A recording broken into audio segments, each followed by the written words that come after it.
Y'all, do you know how long I've been waiting to tell you this story? Oh my God, but sometimes you gotta let a story season a little bit. You know what I mean? You just gotta let it sit and see how things play out. Well now, honey, everything is settled and this story can be told. Man around the corner passed away like maybe 6 months ago, right? And he passed when he was at home. And I was like, oh, that's sad. But he was a little bit old and he had like nurses and stuff in and out of the house over there to help, right?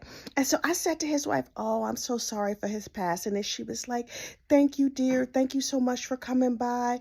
And I knew he was sick, but he wasn't like sick. You know what I mean? He wasn't like sick where I thought he was going to pass, but you know, you never know. It's old people or whatever. And I said, what happened? Are you doing okay? Were you here?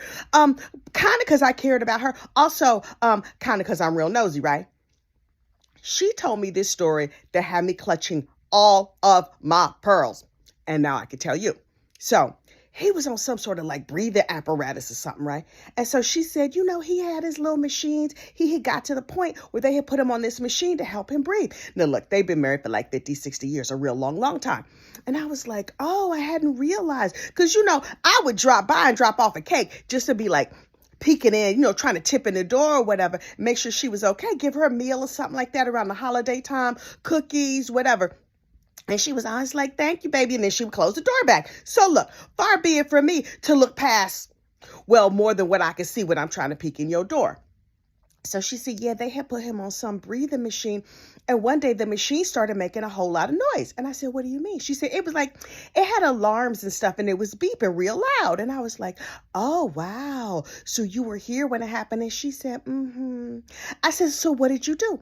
She said, it started beeping. So I called 911 and I'm thinking to myself, heifer, if my husband on a machine and the machine start beeping, I'm trying to see what I can fix because maybe you could like unplug it and plug it back in, push the reset button or something. It'll be okay. But you know, I don't know because I don't really know machines like that, right?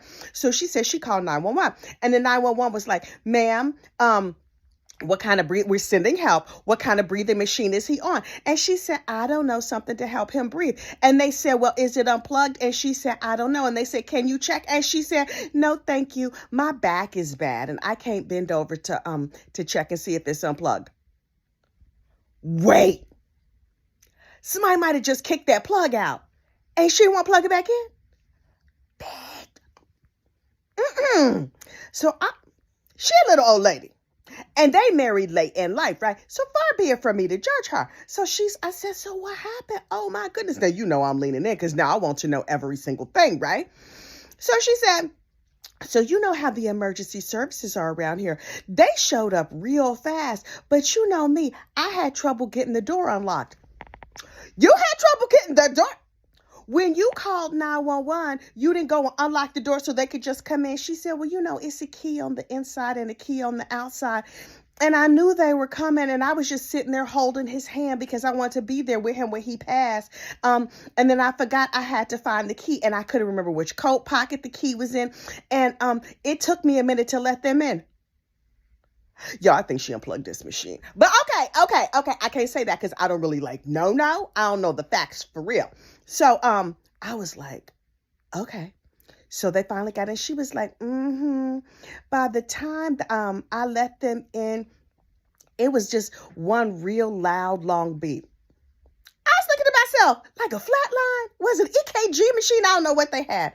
And they said, ma'am, go ahead and move out of the way. And she said, you know, I had trouble getting out of the way. You know how sometimes like you go to the right and the person goes to the right and then you go to the left and the person goes to the left. It took us a minute to coordinate. And finally I said, ooh, and then I moved out of the way. And then they ran into the room and they just plugged the machine back in and it started going it started going right again.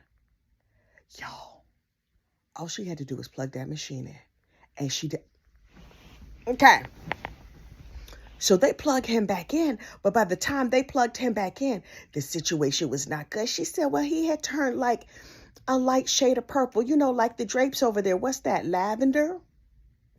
Child, them drugs was, them curtains was not lavender. Those curtains were aubergine. You know what aubergine is? Eggplant. Purple black.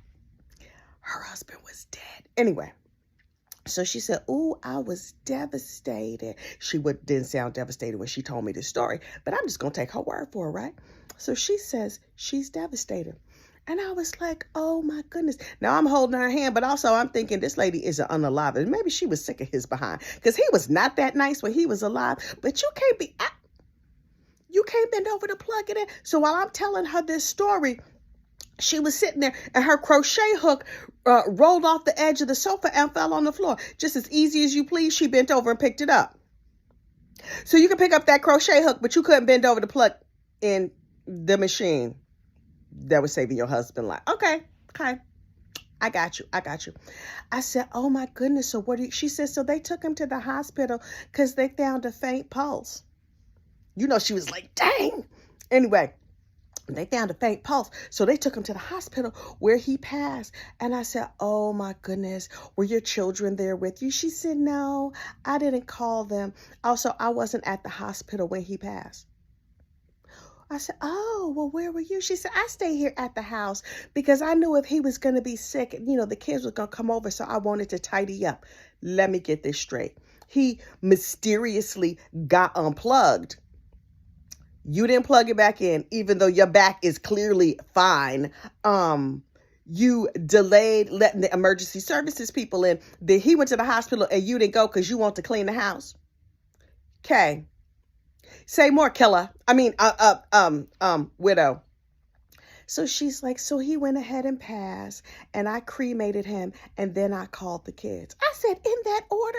She said, well, I didn't want to upset them and they didn't need to see their daddy in that condition. Y'all, this story is shady AF. And I was like, oh my God, this is too good. She says some of the children are upset and some of them are not really speaking to me. And then the situation got worse. Now listen, I knew he had passed, right? And I knew that the neighbors were saying something shady had happened over there, but I didn't know all that, right? Because, I wanted to get it straight from the horse's mouth. Because if I'm going to gossip about it, I want to tell like as true as possible gossip, not like what I heard. Although you know me, child, I'll just tell what I heard if that's all I got. But if I could get like authenticated gossip, then I will come to you with the authenticated gossip. Well, they go to read the will, right? So they go sit down in a lawyer's office. And this heifer thinking, okay, the house is paid off. The cars are paid off. Everything is going to be good. And she said, yeah, well, I got some surprises in the will. Tell me every single thing. I said, oh, really? Can I refill your tea? Because listen, I wanted her whistle to be nice and moist. Let me wet this heifer's whistle so she could just keep on talking and keep on talking so I can know all her personal business, right? So apparently they have a summer home. And I was like, okay, now listen, there are summer homes and there are summer homes. So she said they have a summer home and then they have some cottages. Okay. Well, this dude made it big in like the motorhome industry. Now, I did not know there was a motorhome industry, but apparently there's a motorhome industry, right? So, of course, the wife gets the house and the cars and the whatever. P.S. Did I mention that when I pulled up in front of her house, she got one of them Teslas with the gold wings, the wings that come up crazy, the gold wing doors that come up crazy? She 80. I guess when you get to be that age, you want a self-driving car, but She said, oh yeah, my new car has plenty of room for my walker and stuff. Girl, you was driving an old Chrysler Malibu, Chevy Malibu, whoever makes the Malibu. Before she was driving a Malibu, like an old Malibu with the bench seats. Now she got her a Tesla with the gold wing doors. Okay, Grandma, say more because I want to know every single thing. So she got the house. And she got like all the stuff that was in the house. Okay. And when I visit her at her home, not one single thing was his. Oh, she ain't have no pictures. She ain't have all that old furniture, all new furniture, all new carpet. The kitchen looked new. Everything looked new, right? I was like, He left some money and stuff to the kids. Okay, the kids are doing okay. Like financially. Emotionally, I don't know how they doing because I don't know how they got along with their daddy. But look, they go to the will reading. And she's sitting there, she done drove up in a new car because before them ashes had cooled off, she had bought that new car. Okay, tacky, but far be it for me to be up in her business. Okay, near be it to me to be up in her business. So anyway, so they go to the will reading. Come to find out, Mr. Mobile Home Mogul or whatever he was had left a triple wide to his mistress. First of all, this is crazy on so many levels. This man is in his 90s. How he even have a mistress that's still alive Come to find out, the mistress is like my age. He 90, she in her 50s, and now she got a triple wide from his mobile home fortune. What? But he had a bunch of like memorabilia or whatever in the triple wide that was like the summer house. The summer house apparently was like a big trailer, but like a big trailer, like 2,700 square foot mobile home. I didn't know they made mobile homes that big. But apparently, if you take a mobile home and you make it real big and you put it on like, what do you call it? Like a foundation, like a cement slab, it's almost like a house, but it's kind of out in the woods, right? So I was like, okay. So she said, so we were allowed to go in the house and take anything that was going to be considered an heirloom. And so she said, I was real upset that he didn't leave me the summer cottage. It's almost 3,000 square feet. But that's as big as the house you live in. But okay, a cottage, fine. But they could take out family heirlooms. Well, she decided that everything was a family heirloom because she didn't want the mistress to have nothing. So she went in, and then she decided, even if she took all the stuff out of the house so the mistress couldn't get it, where was she going to put it? She didn't have no place to put it. So she decided to take just key little things out of the house, right? The house, the triple wide. So she goes out to the Poconos, the mountains over there in Pennsylvania. Her and her kids. Now, I don't know if the Tesla drove her out there, if she drove herself, if she met the kids, whatever. And they took little tchotchkes, you know what I mean? Some books and some like little memorabilia or whatever. But they left the house largely furnished. Only thing was, he loved Laurel and Hardy. I was like, that is so random. And so he had a bunch of Laurel and Hardy, like figurines and bobbleheads and stuff. And I was like, okay, I'm thinking, where the heck is this going? And she said, I didn't want them, but I didn't want that half to have them. Also, I didn't know if they was worth anything. So I took all of them, every single one. And so she said she took them and she got a hammer and she cracked them up into a whole bunch of little pieces and left them in a box over by the garbage cans out at the cottage. Shady. Vindictive. I'm living for every moment of it. So after the family takes all their stuff out, then the lawyer goes in the house with the mistress so the mistress can walk through and see what she's getting. Because I guess the mistress had to sign papers or whatever to say like, okay, I'm taking this house. It's officially mine, the deed, whatever. I don't know what they had to sign, but they had to sign something. The mistress gets this fully furnished triple wide that she could sell. They say it's worth a lot of money. I have no idea because I am not like an RV mogul or nothing like that. And the mistress freaks out about the Laurel and Hardy bobbleheads being missing and wants to fight the wife.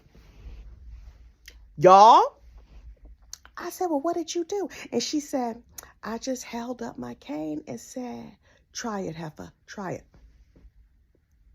How is a 90-year-old woman breaking bad with the 50-year-old mistress, threatening to beat her behind at the final walkthrough of the house of the triple wide? Y'all, you cannot make this stuff up. I'm telling you right now. I was like, So how did you leave it? She said, we are peaceful people and we believe in God. And so I just thought I'm going to leave her be. So I said to my kids, come on, babies, let's get in mommy's car. We're going to go back home. The kids were crying. The kids were upset. Everybody is sad. I said, well, wait, the kids got money too. She said, yeah, they got like a couple million each, but they were real mad that this mistress, who apparently the kids have known about for years and years, that's a long-term mistress. She waited out. She waited till he died. Y'all. So the kids knew. The kids drove away. She said, my kids drove away. I needed to make sure that all my little chickens were all taken care of. Okay. And she said, and as we pulled out, I reached in the trunk of my Tesla and I pulled out a knife and I slashed every single one of that bitch's tires and then I left. Let me get this straight. You got enough energy and vitality to bend over and slash all four of somebody's tires, but you don't have it in you to bend over and plug that machine back in? Later around the corner for me is an unaliver.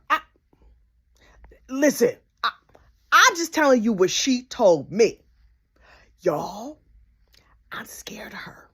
But also, they got more money than I thought. So I'm going to be real nice to her. But you be nice to her too, because she got an evil streak. But just remember, shh, you ain't heard none of this from me.